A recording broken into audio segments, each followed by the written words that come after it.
This is the Samsung U8000F. It is a 2025 model. For this video, I am reviewing the 55-inch size, and what I have to tell you is that at least here in my country, it comes with an IPS panel.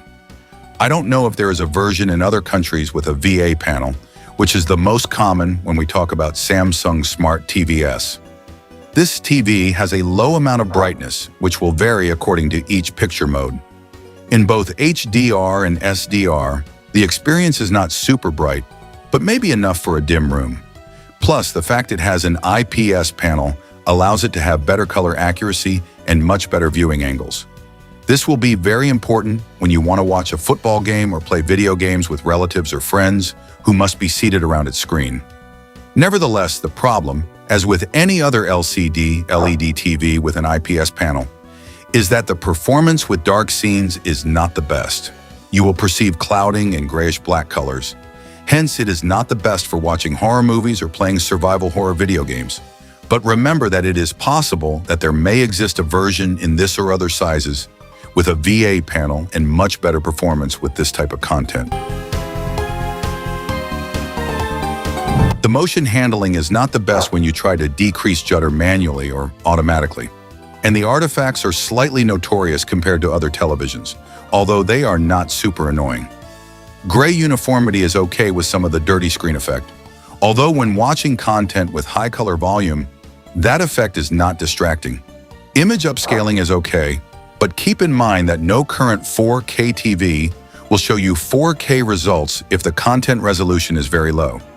Don't be fooled when sellers promise you the opposite. For gaming, you simply need to know that this TV does not have a game bar, as other Samsung models have. This model doesn't support 120 Hz nor 144 Hz in 4K. You will be able to play in 4K up to 60 Hz with variable refresh rate technology. Performance in this area is pretty decent. I mean, it is not a TV super recommended for gaming, but the fact it has IPS panel allows it to show less ghosting effect. By the way, this TV does not include the One Remote with microphone button for voice commands. It includes this more basic One Remote. You can pair a One Remote with a microphone, and the voice commands option will work, but remember, this will be an extra. Keep in mind that the operating system is One UI Tizen by Samsung. This operating system is not based on Android, hence you cannot install APK files. The native apps of this operating system vary according to each country.